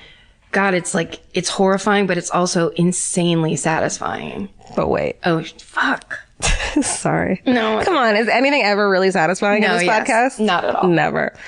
And the people had reported that the man had no jacket when he came out of the woods when they saw him. Right. And in one of his statements, Robert had said that he had taken his jacket off to carry the body because he was sweating and stuff probably. So that's why he left his jacket behind. They drove off. He didn't get his jacket. Then they go back home. Robert says he holds a work light while the man washes the trunk of the car using the supplies, and then he goes to bed. And 4 days later, Dana's body is found. Ugh. So Robert, at this point as an adult, tells police that he thinks his father's car, the one that was used in the abduction, is buried on a former property that belonged to his dad. And I was like, what the fuck? But apparently people bury their fucking cars in their backyards. Yeah. Is this a thing? That's a thing. Okay. When you live out in the country, you don't want you're not gonna take it anywhere. Why? Well, I mean, it's just a thing where it's just go put it out there. Either because there's tons of room. Yeah. So maybe it costs money to tow. Yeah. So or whatever. So the easier thing is just get out there with some manual labor and get rid of it.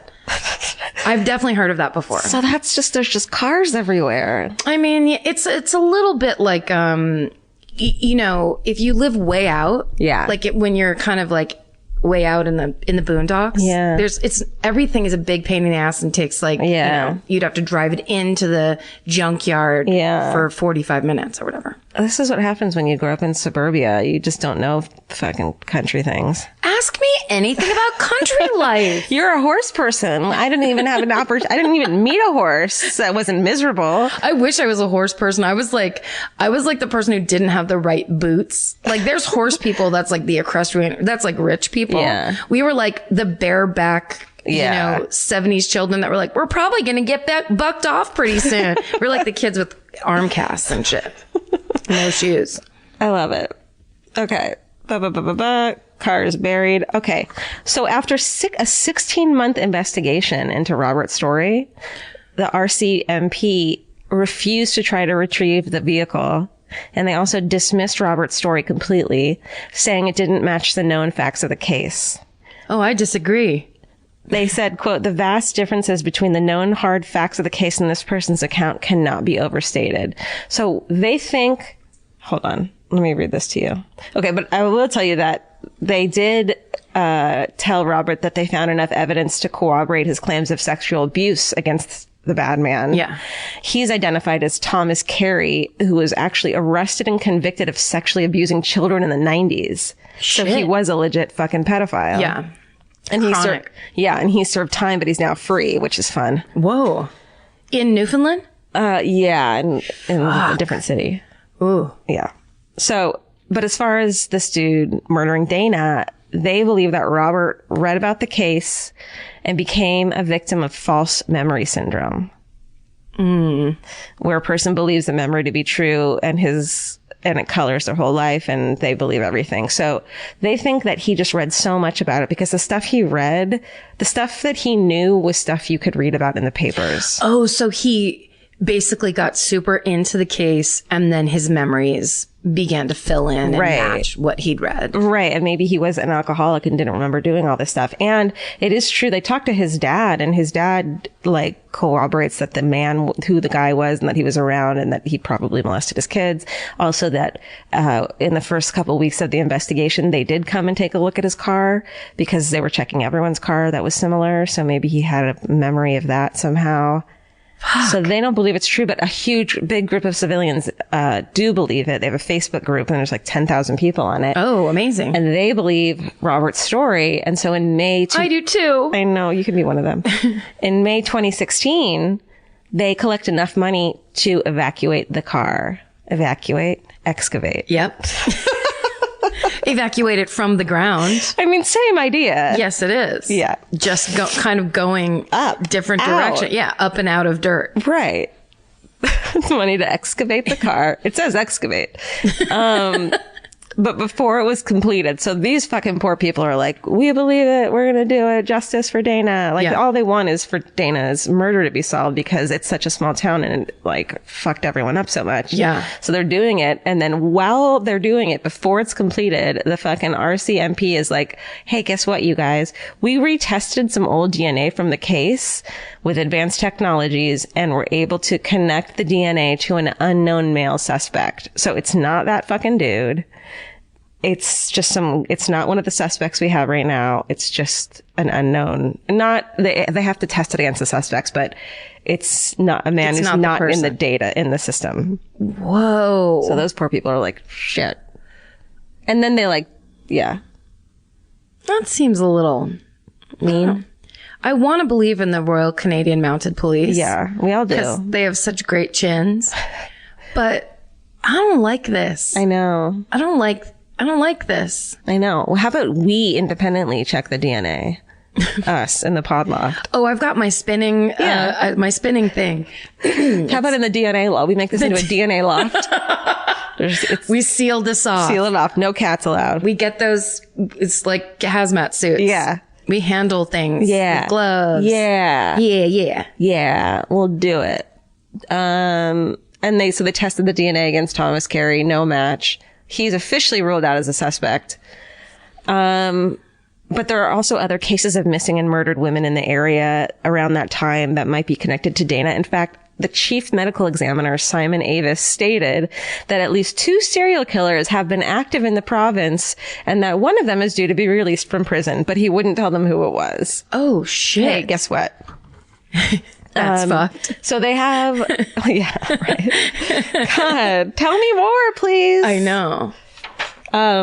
They still receive many new tips, but for now, all they can do is test the DNA against their hundreds of suspects in the hopes of finally finding Dana Bradley's killer. Wow. And that's the murder of Dana Bradley. It's so intense. I feel like you said the perfect detail at the beginning that hooked me in this worst way. Those brothers seeing her hitchhiking and thinking she was too little to be hitchhiking just set that tone of like, she's a baby. She's a baby. And And that happens. I know. We read these stories all the time and we get like, the more I do these stories and you see this repetitive, the habit of calling people, prostitutes and hookers and, basically like there's so, especially in, the Hillside Stranglers. I bet. It leads with dismissive. prostitute. Yeah. She's a prostitute. It's dismissive. And totally reductive. And it's like, it should be like, she looked like she was 12. Yeah. Like, it's that. But also like saying she was 14, you think of her a little older. Like at 14, I had gotten into some shit, you know? But then you look at an actual 14-year-old, an everyday normal 14-year-old, especially back in the fucking 70s and 80s. And they were little babies. They're little babies. And even, like what they look like is, when I went home, for the holidays, I remember my sister and I laughed about this because the Roy Hill, is Roy Hill? Remember the guy that was running, for, governor or something in the South, and he was the one that had been kicked out of the mall for harassing teenage girls. Oh, yeah. And it was that whole thing where people started talking about like, it's fine. And, down here, you're allowed to date 16-year-olds and all that weird shit.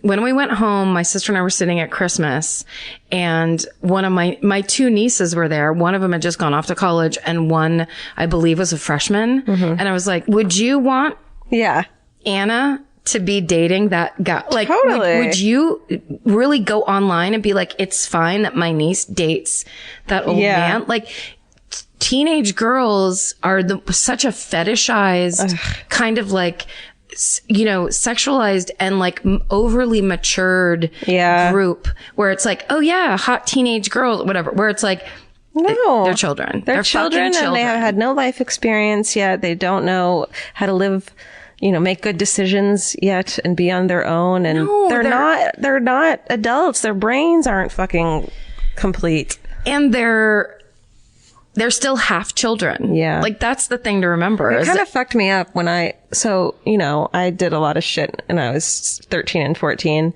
And then when I was in my 20s, I was with a guy for a long time, my boyfriend, who had a daughter who was 10 when I met him. And then so I was with him for a few years and saw her at 13 and 14. And it kind of hit me as like seeing her and how sweet and young and innocent she was. And I thought I was a big adult back then. Of course. And it kind of put everything into perspective of what I had done and what had been done to me back then. Yeah. It was so it's just, yeah.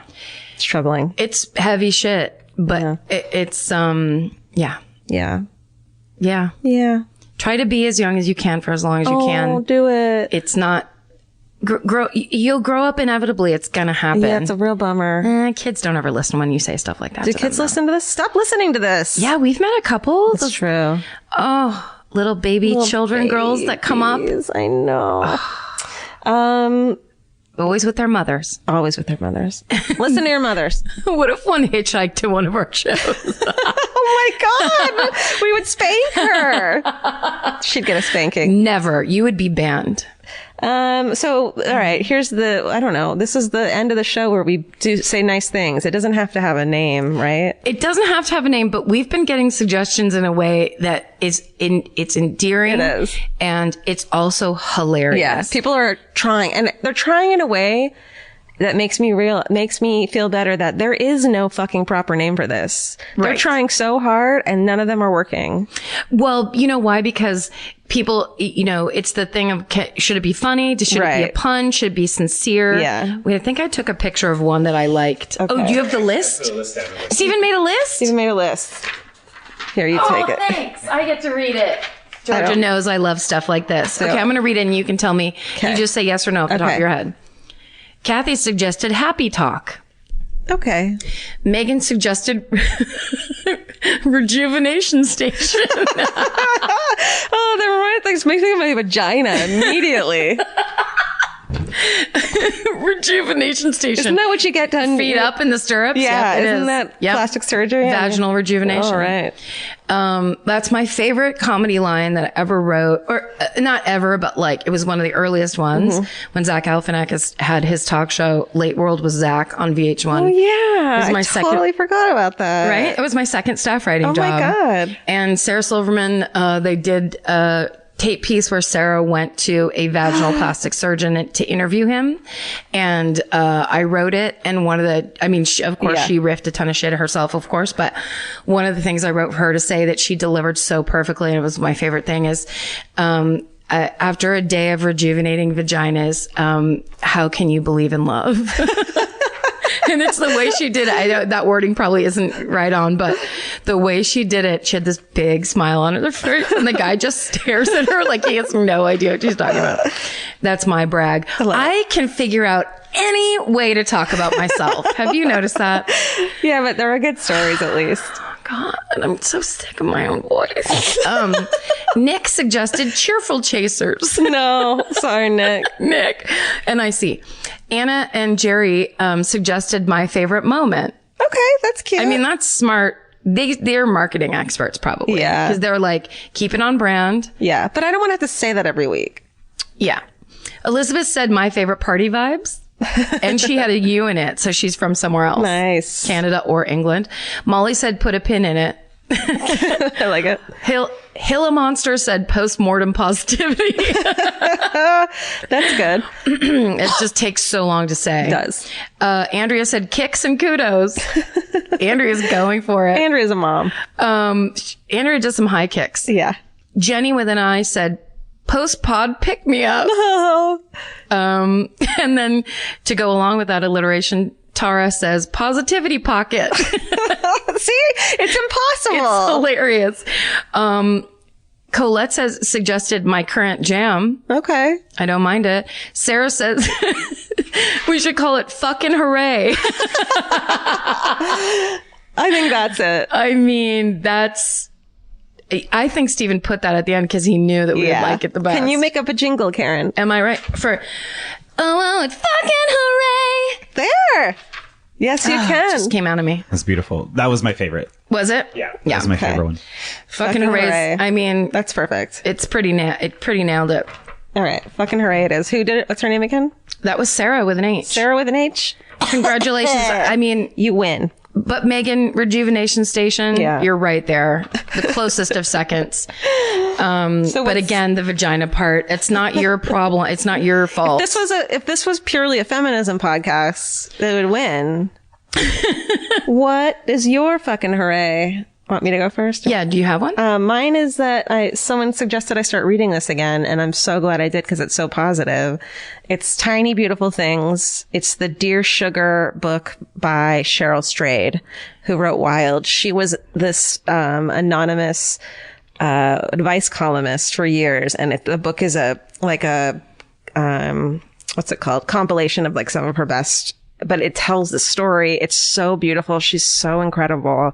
The way she talks to people who are going through this traumatic, crazy shit is so real and human. Yeah. And even if it's problems that you've never gone through, which most of them are, but you can relate to in some way, it's really great advice and just a really great life lesson. I can't recommend it enough. Tiny Beautiful Things. So Tiny Beautiful Things is another advice book? Yeah. Awesome. It's the Dear Sugar book. Oh, okay. Yeah. Is it red? It's orange. Yeah. Orange. Is that it? Do you have it? Yes. Okay. Yes. So I didn't realize that was the title. Yeah. It's called Tiny Beautiful Things. It's the Dear Sugar book by Cheryl Strayed. I've also read it. It's amazing. It's so great. It's really smart. It's like advice in that way. Like I used to, like when I used to read Elle and I'd always read Dear E. Jean. Yeah. And like sometimes her advice was great and really direct and, badass. But then also sometimes it was like, I'm not with this. Yeah. Like this take on life because everybody's different. Sure. Whatever. I'm with that shit that Dear Sugar talks about. Well, she does what you do, which is takes every question as a chance to talk about herself and her life. But then really somehow fucking turns it into this incredible way to relate to the person and then also empathize with them so incredibly hard. It's obviously the person who wrote it, Dear Sugar, is just she's so human and so empathetic and thoughtful. It's really a beautiful book, and you'll grow and heal from it too yourself. Also, you know what I mean? Yeah. Okay, that's a good one. That's my hooray. Fucking hooray. Fucking hooray. Fucking hooray. And that works. That title really works. Mine is a little weird, but I'm finding I got this book on tape. I just haven't been feeling good about myself in a just physically way. And just haven't been active. And I know that the like moving around immediately makes me feel better. And the less I do it, the less I want to do it. Totally. And it's just, I've been complaining to you privately about this for quite some time. It's our life. So there is, I just started looking randomly, was like, what should I do? I need to do something right now. And I'm like, I'll listen to a podcast. So I found a podcast called Half Size Me, which is hosted by a woman who is doing that thing where she's standing in one leg of the pants she used to wear. And she is, I don't have Stephen, will you find her name for me just so I can say it? But it's such a great podcast. She talks to people who, basically listened to the podcast and lost weight, and they just talk about how they did it, what they did, like what's effective. Yeah. And she is really positive, really like, I just love it. There's so many ways to do that kind of talking incorrectly of like fitness or like, what you need to do is you just dig in or whatever, where it's like, but if you don't understand the feeling of having 40, 60, 80 extra pounds on your body, you just don't know, like, there are people that give advice that have no idea what they're fucking talking about in that specific way. So it's very cool. It's a woman who did it and then is just talking to other people about how they did it. That's incredible. So, because it's different for every single person. It's different for everybody. And it's really helpful to just hear real people who are like, that's what I was like too. And it's harder to be like, I can't do that when someone's like, but I did it. Yes, Right? Exactly. Because when you're sitting at home alone, you're like, there's just no way, and forget it. It's the easiest thing to do. Yeah. But when you're listening to people who are like, yeah, I thought it was impossible, but here's what inspired me this day. How about then your goal is to be on that podcast? Exactly. No, it really is because, her name is Heather Robertson. Thanks, Stephen. Cool. That's Heather Robertson. Half size me. So that's how I found this book. Okay. Because she recommends that everybody that's going to like get into that whole thing read this book first. Okay. The book is called The Diet Fix, and it's by a doctor named Yoni Friedhoff, and he is, I believe he's Canadian. It's basically the book you read when you have read every fucking diet book, you've tried every diet, and you now don't know what to do because you have too much information. And he calls people traumatized dieters. And the idea is you have to stop dieting. You have to stop restricting. You have to stop being mean to yourself and beating yourself up. And you have to start looking at all of it like, how are you going to do it in the positive way? Radical self-acceptance. It is. We were being sarcastic, but that's totally what it is. And it just like, I am the quickest at starting to listen to something and being like, bullshit, and you're full of bullshit, and goodbye. And well, you know what opening yourself up to and trying it is just vulnerability. Because I'm also reading fucking Daring Greatly again. Brene Brown. Brene Brown. This is the self-help corner. I mean, here's the thing. When you actually find I've read a million self-help books. So like, that's why when I read Brene Brown's books, I was like, holy shit, this is real, because it isn't the usual, the patterns, and that talk, and the like, you've just got to believe in yourself or whatever. It's like, that's not going to help me get off the couch. What is? Like, how do I get inspired? Right. And the Diet Fix book unclenched something in my brain in the best way that just kind of made me go like, yeah, well, I'll just make little changes and just start. Awesome. Little changes. That's a big part of it, right? Like, cause you're always like, I'm going to stop doing this entire life thing. I mean, how many times on the road was I like, I would just turn to Georgia and be like, I'm just not going to eat macaroni and cheese at 11 o'clock anymore. And then Vince would be like, so we got to order dinner for after the show. And I'd be like, I'll go ahead and get some mac and cheese. like is that thing of when, I don't know, things are stressful, things are busy, and you just want your guaranteed comfort. It's like, if you don't know where else to get it, then you just go to the same well every time. Yeah.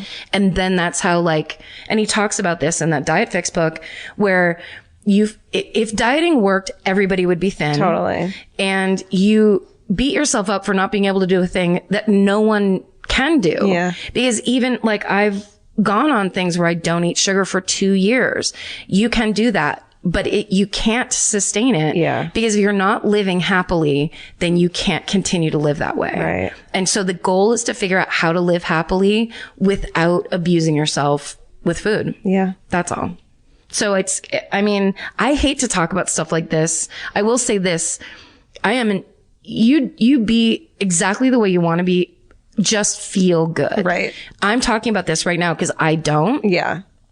It's not about you're at the wrong size. It's I don't feel good in my body right now. Interior, right. Being uncomfortable. Yeah. And being uncomfortable makes me mad at myself, and then I'm mean to myself. Yeah. So the idea that I'm listening to a thing that's going, it's not figure out a new way to be mean to yourself. Yeah. It's going, no, clear all the meanness out. Yeah. And start over. And here's how you do it. What's it called again, the book? The Diet Fix by Yoni Friedhoff. Love it. And that the only reason I knew about it is because Heather and her Half Size Me podcast, which is a delight to listen to. It's like two ladies laughing about the way it's been and then the way it is now. I want to listen. I love it. It's very cool. That's awesome. But also do what you want. Well, that was fucking hooray. Thanks, Sarah. Right? Now I really feel like saying fucking hooray. Fucking hooray. Yeah. Cool. Thanks for listening, you guys. You're the best. We love you. We love you. And stay sexy. And don't get murdered. Goodbye. Bye. Elvis, you want a cookie? That sounded like a gold door opening. Hey, are you okay? Oh, okay. Okay, fine.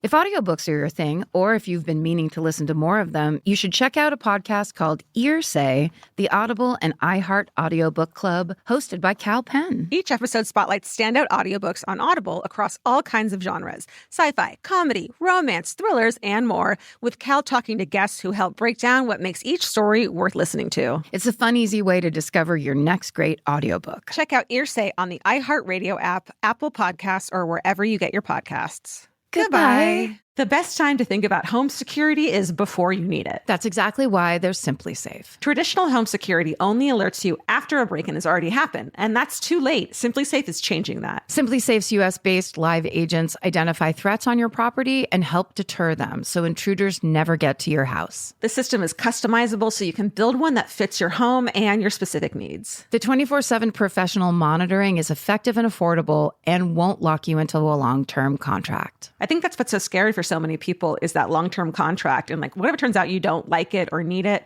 but they don't have that because they know you'll like it and you'll know that you need it and feel so much safer when you have it. Like at this point in my life, I would never go without a security system on my house. I just feel safer with actually having Simply Safe around. There's a whole staff at Simply Safe that's waiting to talk to you and help you out. Right now, you can get 50% off your new system by visiting simplysafe.com/MFM. That's half off at simplysafe.com/MFM. There's no safe like Simply Safe. Goodbye. Vacation planning should feel like a breeze, not a deep dive into countless travel sites searching for the best deal. With Cheap Caribbean's Budget Beach Finder, you can search every destination and every date all in one search. You'll save time and money with the Budget Beach Finder. Say goodbye to endless scrolling and tab hopping and hello to Budget Beach Bliss at your fingertips. Go to cheapcaribbean.com to try out the Budget Beach Finder and see just how stress-free vacation planning should be. Goodbye.